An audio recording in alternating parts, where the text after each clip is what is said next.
Então, boa tarde a todos. Então, vamos começar com a defesa da dissertação de mestrado do Rodrigo e da Fabiana, né? Então, por favor. Muito bem. Boa tarde, eu sou a Fabiana, eu sou professora no município do Rio de Janeiro, sou professora tutora no CEDERJ e na Unicarioca também lá no Rio de Janeiro. Hoje eu estou aqui como orientanda do professor Humberto, pelo Profimate, para defender o uso dos vídeos no ambiente escolar, explorando números e medidas por meio das narrativas. Boa tarde, meu nome é Rodrigo, eu sou professor das redes municipais de Duque de Caxias e de Niterói, trabalho com os anos finais do ensino fundamental e educação de jovens e adultos, mas hoje estou aqui como orientando do professor Humberto para apresentar o meu trabalho, o uso de vídeos no ambiente escolar, explorando a arte e o belo na matemática por meio de narrativas. Eu e a Fabiana gostaríamos de agradecer aos membros da banca por se disponibilizarem a analisar o trabalho, estar aqui hoje. Agradecemos também a presença dos nossos colegas de trabalho e demais convidados. Então a gente começa falando da motivação desse trabalho, né? Houve aí na última década um aumento muito grande de vídeos que tratam de forma direta ou indiretamente o tema da matemática, né? Os temas da matemática. E aí, a verdade é que quando eu estudava no ensino fundamental e até chegar como professora mesmo, a única coisa que eu conhecia de vídeo que tratasse de matemática era o Donald no País da Matemática da Disney, né? A verdade é que isso mudou, né? Hoje a gente tem os documentários da BBC, a gente tem o História Matemática, né? No TV Escola, com a matemática em toda parte. Enfim, a gente tem desenhos, muito material que trata de temas matemáticos. A pergunta que a gente faz é como usar esse material para além de uma simples exibição do vídeo, né? Como é que usar isso em sala de aula de maneira efetiva? Boa tarde. E como usar isso? A verdade é assim, que muito já se falou sobre a utilização de vídeos em sala de aula. A gente tem a exibição invertida, a gente tem cartazes, debate, enfim, tem diversas metodologias de trabalho com o uso dos vídeos. O que tem pouco, o que na verdade a gente pouco vê, é isso direcionado para matemática. Então a nossa proposta foi conceber esses roteiros, né, diversos vídeos no âmbito escolar, pensando aí como potencializar o uso de vídeos nas aulas de matemática em si. Então, como é que vão ser esses roteiros que depois a gente deve colocar no blog, tudo bonitinho, para ter lá a biblioteca para o professor acessar? Esses roteiros eles vão ser compostos da ficha catalográfica, que é composta pelo título, se o filme é dublado, se ele é legendado, quais são as, né, se está em inglês, se não está, enfim, a língua, a dublagem, essas questões. As imagens selecionadas, a gente pegou 6 imagens para dar um tom do vídeo visual, um tom visual, matemática visual, que o professor olha, ele já tem uma ideia do que o vídeo vai tratar. Uma sinopse, que a gente procurou evitar spoilers, né, tentar não estragar a surpresa do vídeo, trabalhando aí com um resumo curto. Os objetivos com os quais a gente imagina que o professor possa usar esses roteiros. Uma sensibilização, que na verdade é um cartaz, o professor poder espalhar pela comunidade escolar, né, composto por 2 figuras, um texto pequeno, já para ser um chamariz mesmo para a exibição do vídeo. As orientações metodológicas, com orientações para o professor como assista o vídeo antes de aplicá-lo em sala de aula. As sugestões de questões gerais, aliás, aqui a tríade mais importante do nosso trabalho, né? Sugestões de questões gerais, específicas e observações para o professor, onde as sugestões de questões gerais aí seriam aquelas questões que ele pode exibir imediatamente após a exibição, né? Que são temas bem gerais dentro do vídeo. As sugestões de questões específicas que tratam de momentos específicos do vídeo, e por isso a gente colocou até o tempo onde aquela questão ali está sendo tratada, onde aquele ponto está sendo tratado. As observações para o professor, que visa aí mesmo potencializar as conexões que podem ser feitas a partir daquele vídeo, com diversas e aprofundamentos também. E o mais importante é que esse vídeo ele não é um trabalho rígido. Na verdade, ele está aí aberto para o professor que tem a sensibilidade de turma, de quem é o público dele, e aí ele vai poder adaptar essas questões, retirar, colocar, enfim. Ele vai trabalhar de acordo com o que ele pensa para a sua própria sala de aula. Bom, agora eu vou falar como os roteiros foram concebidos. Boa parte do trabalho foi feito pelo professor orientador em colaboração com esses 8 mestrandos, alguns aqui presentes. Nós nos reuníamos aos sábados para discutir os referenciais teóricos, discutir e aprimorar os roteiros que iam sendo propostos. Cada roteiro tinha 2 pessoas, 2 alunos responsáveis. Um era o autor principal e um segundo analisava, criticava e fazia sugestões sobre o que era feito. Por esse motivo, o nosso trabalho ele tem uma parte comum. O que os diferencia é a temática. Eu falei da arte e o belo na matemática. A Fabiana falou de números e medidas. Outros colegas falaram de fractais, estatística, história da matemática. Isso aqui é uma foto de das nossas reuniões. Como a Fabiana falou anteriormente, os vídeos eles já são usados há muito tempo na educação. Né? O uso de vídeo não é uma novidade. Né? E desde a época das fitas cassete, os acadêmicos já investigavam o uso desse recurso pedagógico. Em 1995, Morin nos alertou para alguns usos inadequados e não usos do vídeo. E a gente julga até que esses alertas são, até a atualidade, eles são muito importantes. Primeiro ele fala do vídeo tapa-buraco. Colocar vídeo quando há um problema inesperado como a ausência do professor. Bom, não é um modelo adequado para aplicar esse recurso. Né? Eu, nas minhas escolas que eu trabalho, eu já vivenciei, já vi isso acontecer. Né? A gente acredita até que tenha alguma legitimidade, porque realmente, se uma turma está sem professor porque o professor faltou, não tem um professor para substituir, o diretor ele vai ter que arrumar alguma atividade para aquela turma fazer. Só que o problema não está em passar o vídeo, mas sim na exibição do vídeo só pelo vídeo, sem discutir, né, ele posteriormente, aproveitar muito pouco o potencial desse recurso. Vídeo enrolação. Exibir um vídeo sem muita ligação com a matéria. Em algumas redes de ensino, o tempo que nós temos não é nem necessário para desenvolver todas as habilidades e competências lá listadas na BNCC. Então, a gente não tem tempo de fazer uma atividade que não esteja relacionada com o que está sendo ensinado. Não dá para enrolar nem com vídeo, nem com qualquer outro recurso. Vídeo deslumbramento. O professor que acaba de descobrir o uso do vídeo costuma empolgar-se, passar vídeo em todas as aulas, esquecendo outras dinâmicas mais pertinentes. Nós julgamos que o vídeo é um excelente recurso, mas ele não é o único. E ele nem vai ser o mais adequado para trabalhar todas as competências e habilidades que a BNCC pede. Né? A gente acredita que o professor, no planejamento da aula dele, ele tem que verificar qual o recurso mais adequado para aquilo que ele pretende ensinar. Vídeo perfeição. Existem professores que questionam todos os vídeos possíveis porque possuem defeitos de informação ou estéticos. Nós acreditamos que se um vídeo tem um defeito, o professor tem que explorar isso. Ele tem que exibir o vídeo e no momento que aparecer o erro, ele parar o vídeo, conversar com a turma, explicar, esclarecer.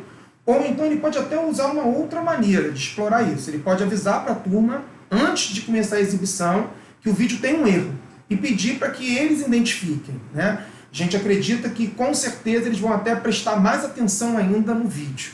Isso vai potencializar a atenção deles. Só vídeo. Não é didaticamente satisfatório exibir o vídeo sem discuti-lo, sem integrá-lo com o assunto da aula, sem voltar e mostrar alguns momentos mais importantes. A gente acredita que seja um uso muito pobre, né, do recurso. Tá? A gente acredita que o recurso ele tem muito mais potencialidades. Né? E nosso trabalho ele vem justamente para que essas situações aí não aconteçam. Bom, agora eu vou apresentar um dos meus roteiros, né, que é a música dos números primos. A gente vê ali o título, a música dos números primos foi um título que já circulava na internet, a gente só aproveitou o título que já existia na internet, em português, né? A faixa de classificação etária livre, de acordo com o IMDb, o áudio, a legenda em português. A legenda em português, quero frisar que, na verdade, quando a gente baixou a legenda, ela tinha alguns erros de sincronia e até alguns pequenos erros de tradução também. A gente ajustou um pouco essa legenda. O título original, o gênero, a duração, a produtora e o ano, tópicos matemáticos abordados, né, número primo, o nível escolar sugerido, que é média de formação de professores, a interdisciplinaridade que a gente imagina que pode acontecer, os marcadores, né, para a internet e as competências do Enem, já que é um vídeo também destinado ao ensino médio, a gente achou importante colocar. E os links, né, para o vídeo e para a legenda. As imagens selecionadas, que a gente já tinha comentado, né, que dão aí o tom da temática, a gente já vê algumas coisas que o vídeo fala. A sinopse. Neste documentário da BBC, Marcos do Saltói apresenta a história daqueles que tentaram desvendar um dos maiores mistérios da matemática até hoje não resolvido, o problema do padrão dos números primos. Visitando países como Índia, Inglaterra, Alemanha, Estados Unidos, Grécia, entrevistando importantes matemáticos como Brian Conway, Barry Mazur, Hugh Montgomery, John Keating, Samuel Patterson, do Saltói nos mostra o encanto dos números primos. Bem curta e sem dar grande spoiler aí sobre o filme. Com quais objetivos esse vídeo pode ser usado? O documentário pode ser usado para situar os números primos do ponto de vista histórico, apresentar sua importante aplicação em criptografia para o sistema bancário e mostrar que ainda existem problemas abertos em matemática, isto é, problemas cuja resposta não se conhece, como é o caso da hipótese de Riemann. O documentário também pode ser usado para discutir a questão da demonstração em matemática.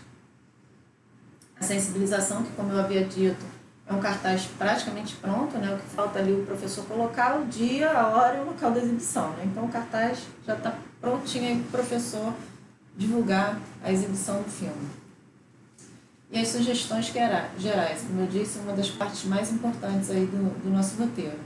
Essas questões são 11 questões aqui, mas as duas primeiras e as duas últimas, elas são parte do coletivo todo. Todos os roteiros têm essas duas questões. Na sua opinião, o vídeo quer transmitir alguma mensagem? Qual? Questão 2 ali. Você aprendeu algo novo com o vídeo? O quê? A questão 10. Do que você mais gostou no documentário? E a questão 11. Se você fosse o diretor desse documentário, faria algo diferente? O quê? Eu quero destacar aqui que essas questões parecem até inocentes, né? Mas a verdade é que é muito diferente o aluno chegar em casa e falar assim, não, viu o vídeo. De um aluno chegar e consciente do que ele aprendeu, dizer assim, não, eu aprendi que... Porque vai trazer consciência ao aluno do que de fato ele está aprendendo com esse recurso pedagógico. Dar consciência mesmo do que ele está aprendendo com esse recurso pedagógico. Até para dar informação, de repente, se você trata aí de alunos de ensino médio, por exemplo, que o aluno tem que dar satisfação para o pai, que o pai está pagando a escola e coisas e tudo, enfim, ele precisa dar alguma satisfação. Então, para ele ter consciência, para ele poder dizer, de fato, não foi um vídeo pelo vídeo, foi um vídeo com um recurso pedagógico mesmo, né? Aí aqui, da 3 até a 9, são as questões específicas do roteiro dos números primos. Eu quero destacar aqui a questão de número 3. Segundo o documentário, por que os números primos são tão importantes?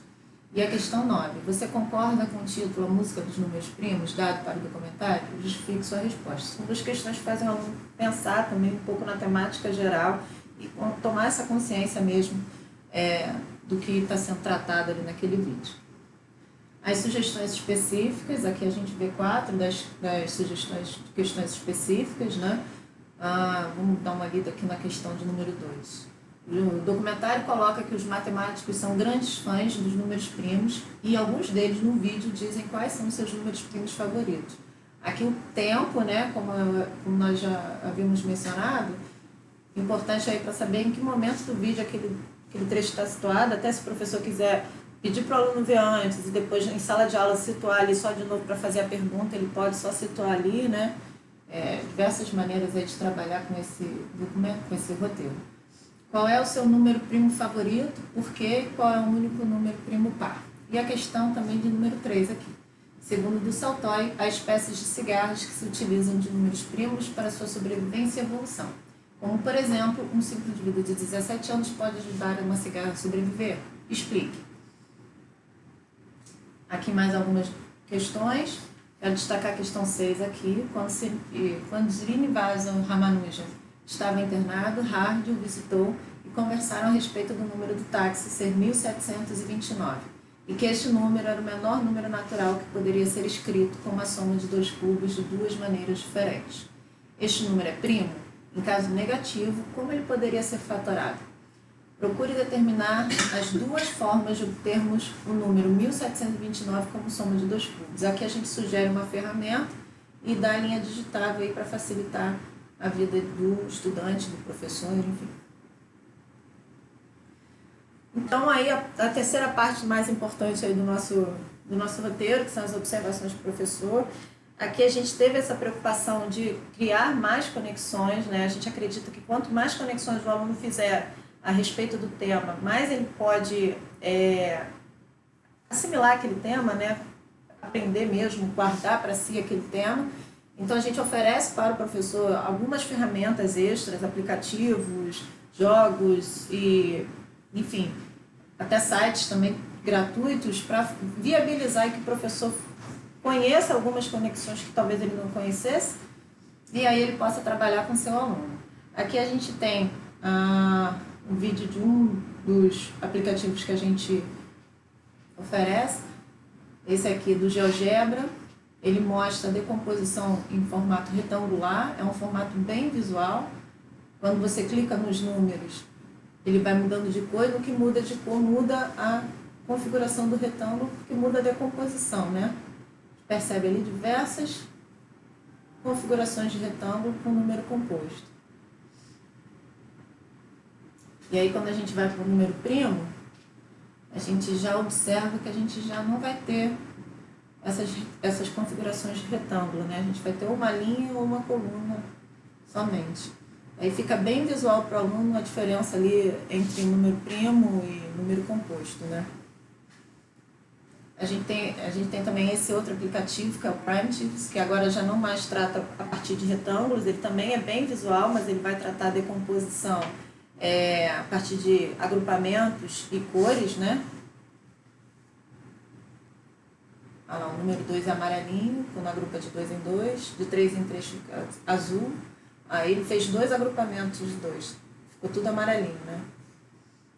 Aqui ele já mostra que você pode mostrar para o aluno que às vezes sempre tem aquela pergunta assim, professor, eu posso começar pelo 2, posso começar pelo 3? Então o professor aqui ele já pega uma ferramenta que viabiliza até mostrar para o aluno que ele pode começar pelo 2, pelo 3, por qualquer primo que ele queira na hora de fazer a fatoração, por exemplo. É bem visual, bem bacana. Aí agora ali, ó, um pouco mais de fatores. Vamos ver com 3 fatores também, só para poder encerrar. Como é que fica? Ver as 3 cores. No que você muda a posição, muda a fatoração ali, olha. E aí muda a configuração lá da imagem. Bem visual mesmo. Bem bacana. Bom, e além das ferramentas, né, a gente faz alguns aprofundamentos aí que de repente passaram um pouco rápido no vídeo, né? No caso aí da função zeta, o vídeo trata da função sem dar a relação de fato aí que existe com os números primos. Ele fala, mas isso não é aprofundado no vídeo. Então a gente achou importante aprofundar um pouco isso. O professor que tivesse a curiosidade, exibir, né, a função em si, mostrar que é uma função de domínio complexo, de contradomínio complexo, enfim. E, inclusive, a paisagem que o vídeo mostra, né, essa paisagem ela é a paisagem do gráfico de módulo da função zeta, né? Porque no vídeo ele deixa muito claro essa parte do gráfico do módulo, né? Então a gente ainda fez esse aprofundamento aqui e colocou também a fórmula de Euler, que na verdade quem fez a relação entre a função zeta e os números primos foi Euler, né? Então a gente apresenta a função de Euler aí, e que faz essa relação, né, do número primo com a função zeta. E aí, inclusive, no nosso trabalho, lá, no meu trabalho, existem uns erros de digitação aqui que a gente já corrigiu e já acertou essa parte, para trabalho final também. E além disso, a gente achou importante colocar para o professor que existem duas versões, né? Uma dublada e uma legendada. A gente não recomendou a dublada porque ela continha muitos erros, apesar de que o professor sempre pode usar com o intuito de fazer uma busca aos erros e tudo, mas a gente, por ter muitos erros, a gente achou melhor trabalhar mesmo com a legendada. Mas, enfim, se o professor usar nesse intuito aí de, vamos lá, vamos caçar o erro, quem achar mais erros ganha um ponto. Sei lá, fazer uma brincadeira, enfim, mas como um recurso aí para ensinar, talvez não seja o ideal. Talvez mesmo só depois que o conhecimento já está consolidado. E aí, algum dos erros, né, que a gente viu é que ele diz na dublagem que é erro de dublagem, assim, os mais graves são erros de dublagem, né, não é um erro do filme, está mais envolvendo a dublagem. E aí ele diz que o 2 é tanto o número par como o número ímpar, que foi um erro bem grosseiro ali na dublagem, porque na verdade tem um jogo de palavras ali no inglês, e aí na hora de dublar, que a pessoa foi fazer a dublagem, rateou. Talvez não seja um profundo conhecedor de matemática. Bom, é isso. Bom, agora eu vou apresentar o meu roteiro, um dos meus roteiros, o roteiro do filme Belas Equações. Aqui nós vemos a ficha catalográfica. Desculpa.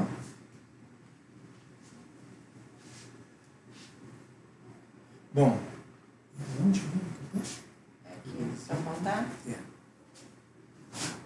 Desculpem, o documentário é da BBC, do ano de 2010.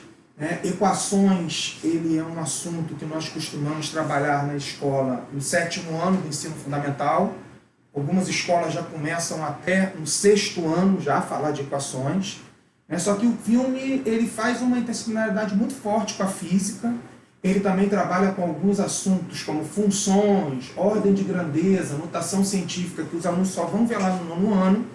Por isso que nós só sugerimos o filme para o ensino fundamental e a formação de professores.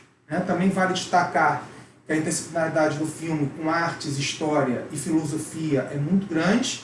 Aqui nós também colocamos as competências e habilidades do Enem. Aqui nós temos as imagens selecionadas, são sempre 6. Nesse documentário a gente teve um pouquinho de dificuldade, pois ele tinha belas cenas. A sinopse, como a Fabiana falou anteriormente, é um breve resumo, sem entregar spoiler, a gente tem sempre esse cuidado. Neste documentário da BBC, acompanhado por nomes ilustres como Stephen Hawking, Albert Einstein, Isaac Newton, Spitz Joffre, Pablo Picasso e Paul Dirac, o artista e crítico de arte Matthew Collins embarca em uma jornada buscando descobrir a importância das equações matemáticas no mundo científico e em que sentido elas podem ser consideradas belas. Com quais objetivos esse vídeo pode ser usado? Muitos alunos acham que equações são chatas e desprovidas de vida. Neste contexto, o vídeo pode ser usado para mostrar que, de fato, uma equação pode ter, além de significado matemático e científico, aspectos culturais e de beleza. Aqui nós temos a nossa sensibilização. Foi bem difícil encontrar imagens livres para esse roteiro, Então, essas duas imagens aqui, elas têm narrativas bem interessantes. Numa das nossas reuniões aos sábados, quando nós chegamos, o quadro da sala de reunião de seminário da pós-graduação ainda estava com as anotações. Então, a nossa amiga Amanda ali, foi a modelo para a nossa primeira imagem ali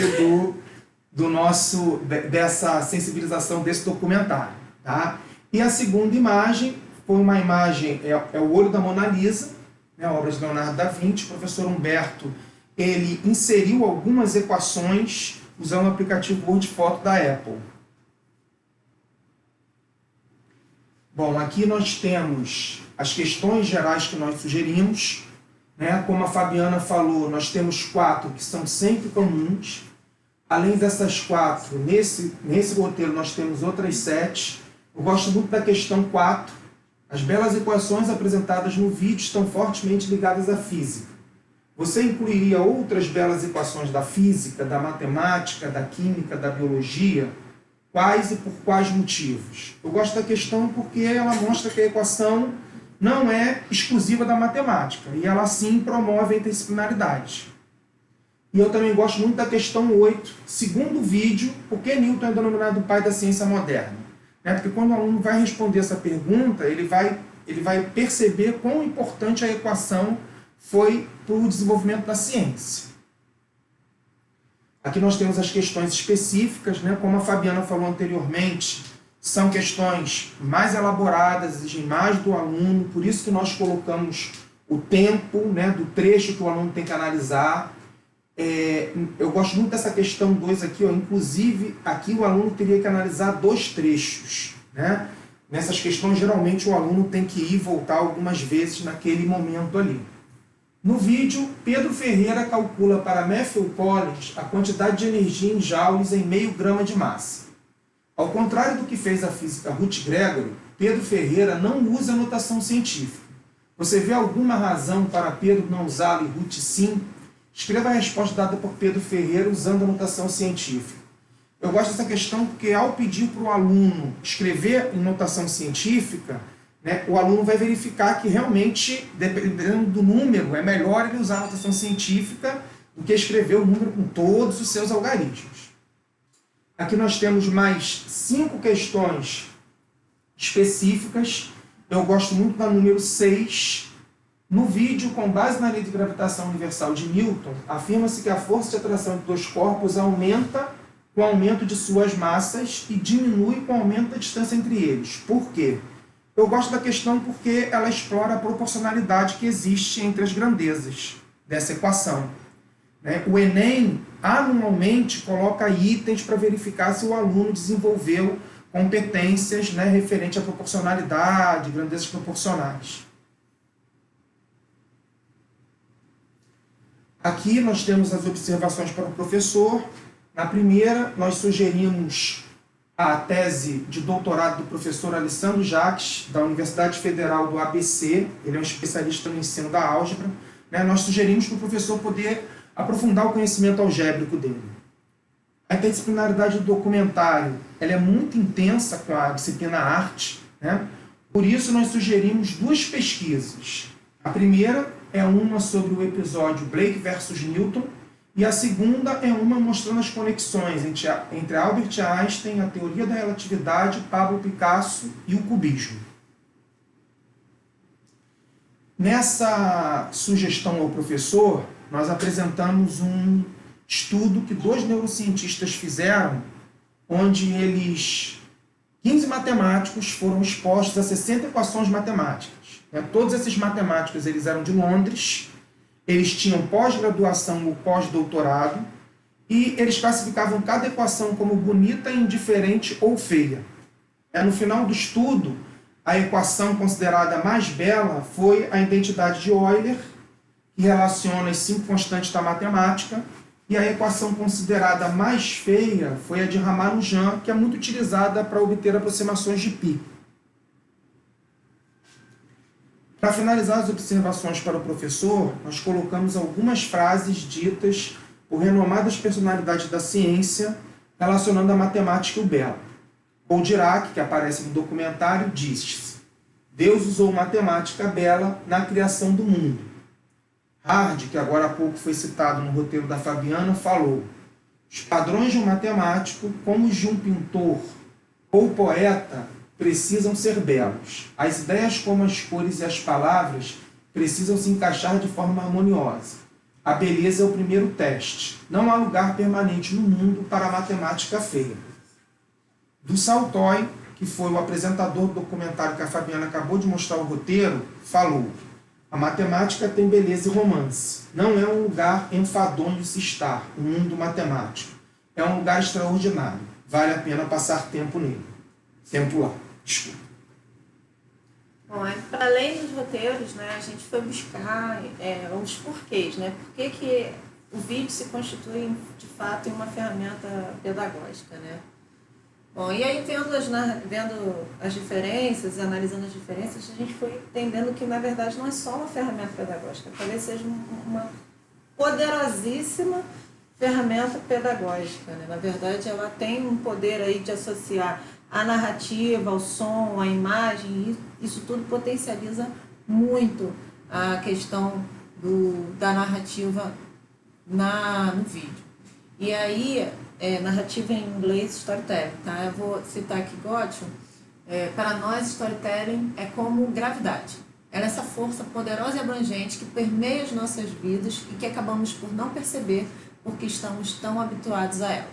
Não obstante, como gravidade, storytelling nos influencia o tempo todo. E aí a gente vai passar aqui alguns exemplos de storytelling, né, de narrativas que nos rodeiam, que permeiam a nossa vida. Por exemplo, os quadrinhos. Eu pedi para vocês observarem essa tirinha.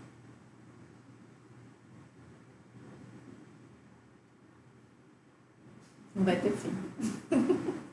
Não vai ter fim.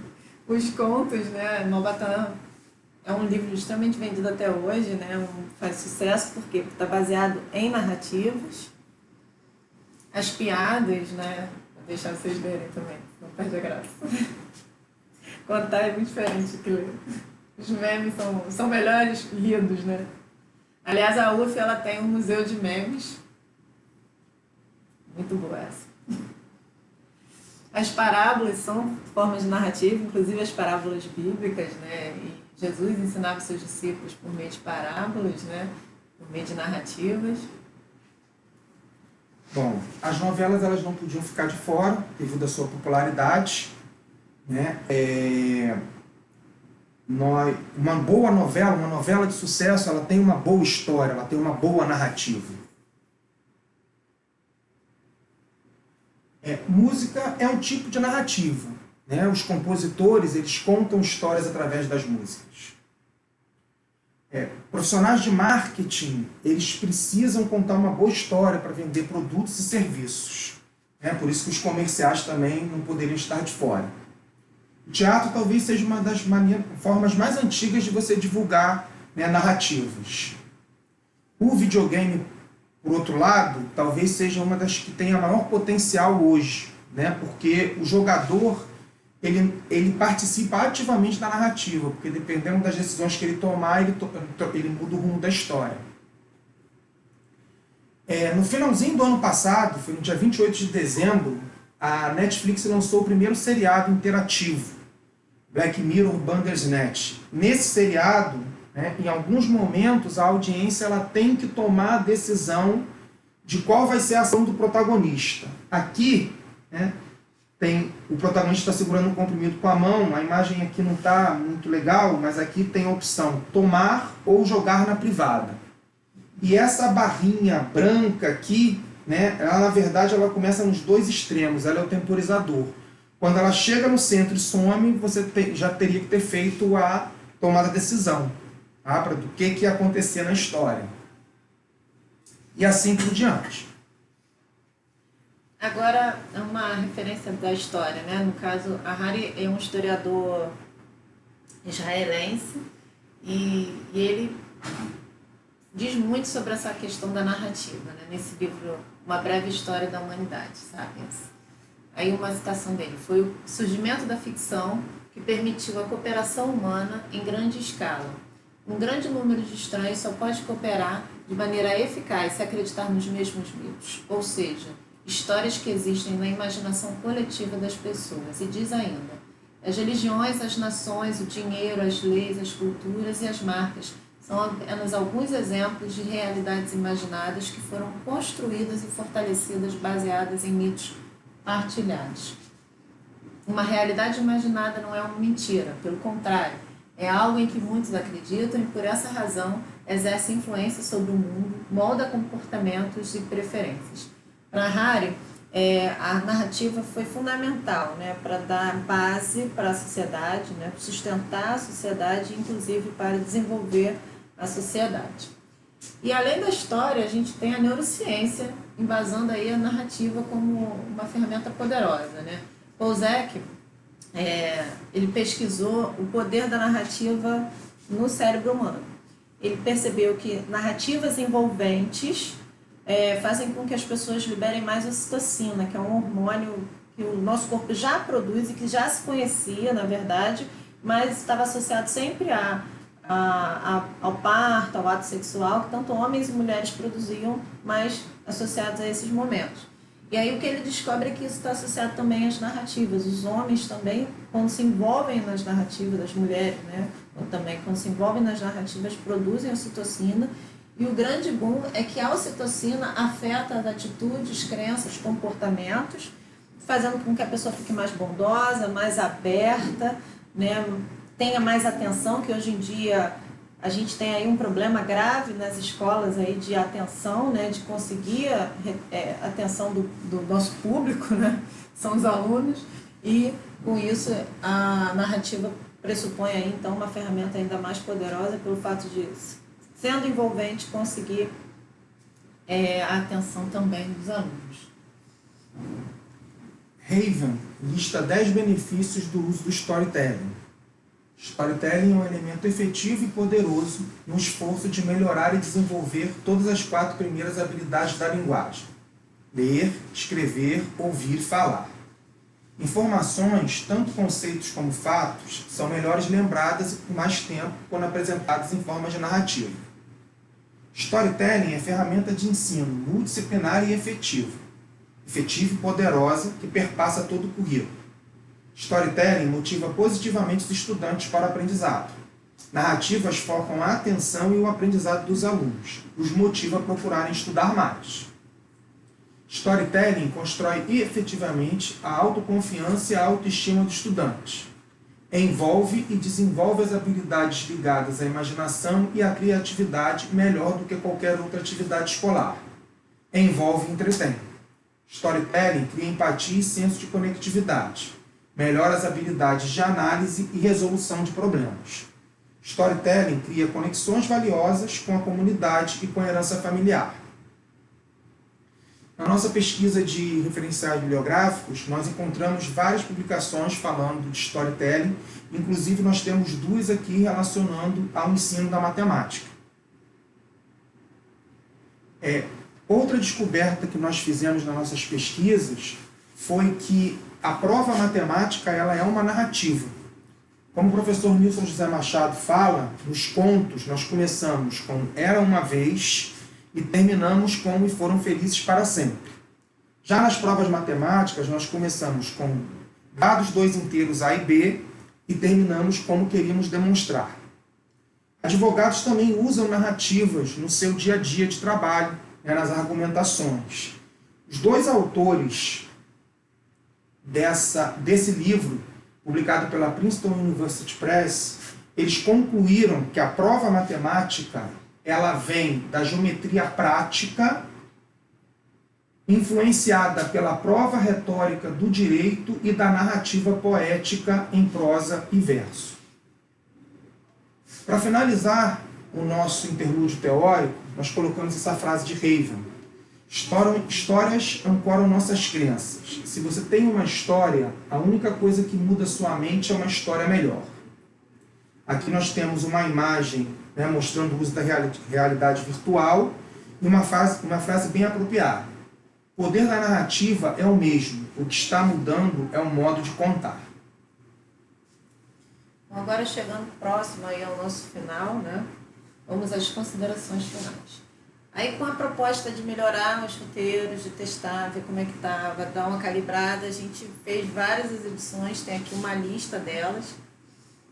E eu queria, na verdade, destacar o Festival da Matemática em 2017, no Rio de Janeiro, onde a gente exibiu lá na Escola Sesc, com o Cineclube lá. A gente fez sessões non-stop de 30 em 30 minutos.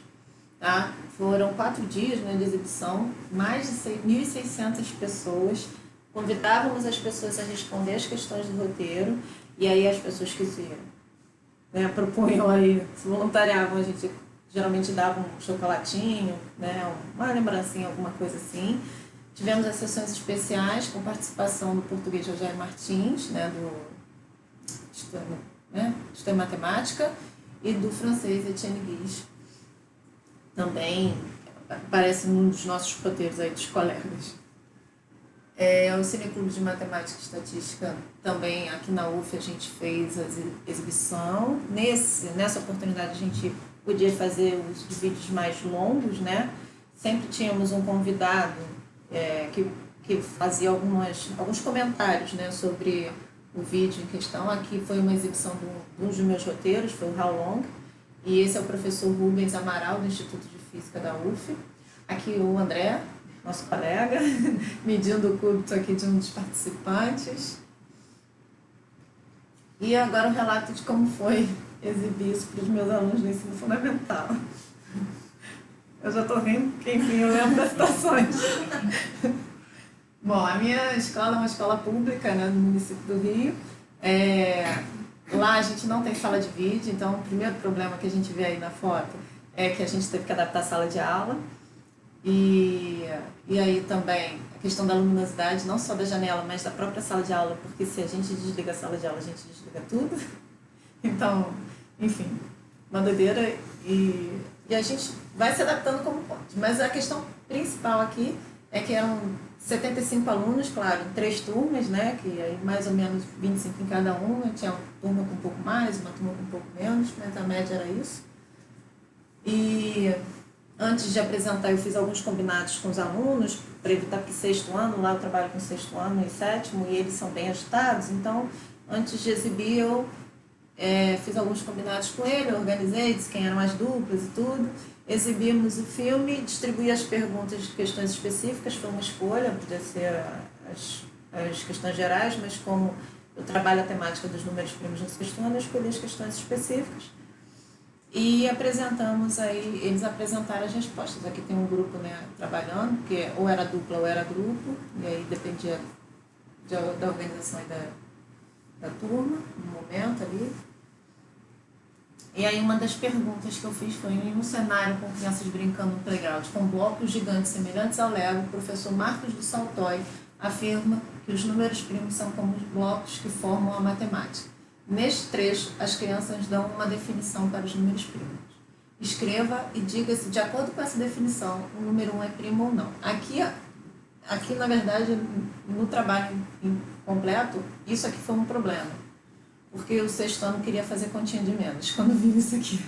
Aí eu tinha que explicar: não é continha de menos, isso é o tempo de estar acontecendo a cena. Eu ainda tive que explicar, porque eles veem números. Olharam assim: para fazer conta de menos? Eu, não, você tem que responder a pergunta. Então, assim, tudo tem que ser bem explicadinho no 6º ano, bem emocionante. Aí uma das respostas, né? O número 1 não é um número primo, os números primos são 2, 3, 5, 7, etc. Sim, ele é primo porque é um número divisível por ele mesmo e por 1. Então, quando dividimos ele, conseguimos dividi-lo por ele mesmo e por 1. Essa aqui foi uma resposta que mais se aproximou aí da proposta dele usar o vídeo como argumento, né? A ideia, ele entendeu o que estava sendo passado no vídeo e verificar se isso aí estava sendo bom mesmo, se ele estava sendo proveitoso. E, assim, das minhas 3 turmas, eu consegui uma resposta que realmente eu percebi assim: não, ele de fato pensou no vídeo. Aí aqui, na verdade, lá na hora eu fiz um jogo com eles, pedi que eles tentassem convencer um ao outro, porque teve quem dissesse que não era, quem dissesse que era, e aí eu falei assim: então tá, vai lá, tenta convencer o outro, para ver se eles interiorizaram mesmo a questão da definição e tudo, a ideia, para verificar como foi isso. E, assim, exceto por esse grupo aqui que respondeu isso aqui, ninguém conseguiu usar uma definição, nem a que eu tinha dado em aula, que não é a mesma do vídeo, nem a do vídeo. Então eu falei: bom, então não funcionou bem essa questão. Aí vamos à próxima. Segundo o documentário, os matemáticos são grandes fãs dos números primos. Alguns deles dizem quais são os números primos favoritos. Qual é o seu número primo favorito? Por quê? Qual é o número primo par? Eles não responderam as 3 perguntas, tá? Cada grupo ia respondendo uma pergunta diferente. Só porque eu esqueci de citar. Aí o número primo favorito é o 717, o único número primo par é 2, o meu primo favorito é o 7, o meu primo favorito é 83, o único primo par é o 2. Bom, aqui, essa menina aqui, eu lembro que foi uma menina que respondeu isso aqui, ela disse que o 83 foi o número primo que ela aprendeu no vídeo. Aí eu falei: alguma coisa com o vídeo. Aí eu fui para os outros, eu falei: e aí, por que você escolheu esses números? Aí esse daqui foi porque foi o ano que o Fluminense foi campeão. E esse daqui porque foi o dia do aniversário dele. Eu falei: bom, nenhuma relação com o vídeo. Aí, de novo, eu tive aquela impressão assim, tipo, o vídeo foi pouco aproveitado. Que a minha ideia era exatamente essa, deixa eu ver o quanto vai ser aproveitado o vídeo dentro de sala de aula. E aí, a última pergunta que eu fiz, entre eles, né, segundo do Saltoy, é a espécie de cigarras que se utilizam de números primos para sobrevivência e evolução. O ciclo de 17 anos foi útil para a sobrevivência das cigarras? O número 17 é primo ou composto? Qual é o menor múltiplo comum entre 17 e 13? Imaginando que o ciclo de vida de um predador é de 13 anos, como o ciclo de 17 anos foi útil para a sobrevivência das cigarras? Essa questão ela já foi alterada. Na verdade, o roteiro, a partir do roteiro, eu fiz uma adaptação para minha turma para tentar facilitar para eles e tudo, tentar direcionar o pensamento. E ainda assim eu tive bastante problema com essa questão. Eu voltei o vídeo, teve uma turma que eu tive que voltar 4 vezes o vídeo, porque eles não conseguiam chegar na resposta de jeito, não conseguiam entender a ideia, de jeito nenhum.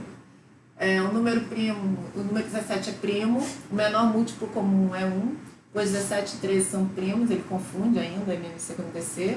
As cigarras descobriram que se quisessem um ciclo com um número primo, desviariam do ciclo de seu predador. O MMC entre 17 e 13 é 221 e entre 221 anos as cigarras não encontrariam o seu predador. Então, foi bem complicada essa questão. De fato, eu tive que voltar o vídeo várias vezes nela, porque ela não foi fácil para as crianças. Eu imaginei que ela não fosse muito fácil, mas botei para medir mesmo. E realmente... Então, assim, com todos esses problemas, teve turma que eu não conseguia exibir o filme até o fim, eles ficavam muito agitados e não conseguiam prestar atenção. Até o início conseguiram um pedaço, né? E aí chegava num ponto que saiu um pouco da realidade deles, acabou. Não tinha mais jeito, eles não prestavam mais atenção e não seguiam mais. Isso eu motivei no sentido de dizer assim, olha, vai valer ponto a participação. Eu não pontuei a resposta certa, eu pontuei a participação. E ainda assim, eu tive bastante problema com o sexto ano. Então, por isso a gente acabou decidindo tirar o ensino fundamental, deixar só para o ensino médio, porque a gente percebeu que para o ensino fundamental foi pouco produtivo, né? O número de primos. Bom, agora eu vou fazer o relato da exibição de Belas Equações. Nós fizemos essa exibição aqui na UF, no Cineclube de Matemática. Tivemos como convidado o professor Marco Moricone, do Instituto de Física daqui da UF também. Foi para um público de aproximadamente 40 pessoas, entre eles alunos de graduação, professores universitários. Foi em fevereiro de 2016. Foi até um dia que nós todos estávamos aqui, caiu uma chuva, uma tempestade. A atividade foi dividida em 4 etapas. De início, os participantes receberam a cópia das perguntas, nós demos tempo para eles analisarem as perguntas antes de começar a exibição. Após a exibição, os voluntários eles foram à frente, responderam as perguntas e, para finalizar, o professor fez comentários e respondeu os questionamentos da plateia. Eu listei aqui algumas perguntas e respostas dadas no dia. Você aprendeu algo de novo com o vídeo? O quê? O voluntário respondeu, não conhecia a equação de Dirac, nem sabia da relação da teoria da relatividade com o cubismo. As belas equações apresentadas no vídeo estão fortemente ligadas à física. Você incluiria outras belas equações da física, da matemática, da química, da biologia? Quais? Por quais motivos? A resposta dada lá no dia foi, incluiria o Teorema de Pitágoras devido à sua importância na matemática. A minha resposta para essa pergunta seria a relação de Euler, para poliedros. Sendo um artista, ao longo do documentário, o apresentador Matthew Collins pinta em um painel translúcido cada equação que acabou de conhecer. Quais foram as cores usadas para cada uma das 5 equações? Você acredita que essas cores possam ter alguma relação com as equações? Qual? Essa pergunta ela surgiu no questionamento da Fabiana, numa das nossas reuniões, por um debate intenso no grupo, sobre se foi proposital ou foi aleatório. Então o professor Humberto sugeriu que eu enviasse um e-mail para o apresentador. Eu enviei para o Matthew Collins e ele respondeu que a escolha foi completamente aleatória, que o que interessava para ele era a beleza. No vídeo, Stephen Hawking aparentemente procura evitar o adjetivo bonito para uma equação e prefere usar o termo elegante. O que é uma equação elegante para Stephen Hawking? Quais são as distinções que você vê entre bonita e elegante? Essa pergunta não entrou no dia, porque nós estávamos com uma dúvida justamente por causa do adjetivo bonita, né? Por que ele não teria usado? Mais uma vez, o professor Humberto sugeriu que eu enviasse um e-mail, então eu enviei um e-mail para o Stephen Hawking, e ele respondeu dizendo que ele preferiu o adjetivo elegante porque era belo, mas era simples. E nem tudo que é bonito é simples. E ele via que a simplicidade era essencial na ciência. Bom, para o futuro, nós pretendemos criar um blog, na verdade ele já foi criado, né? Mais ou menos. Para divulgar os roteiros, estabelecer um canal de comunicação com os professores de matemática. Ainda há muitos vídeos para serem feitos, para serem confeccionados roteiros. Eu e a Fabiana nos agradecemos a presença dos membros da banca aqui, dos nossos colegas de trabalho, demais convidados, e estamos disponíveis para qualquer esclarecimento que se faça necessário. É isso. Obrigada. Muito bem.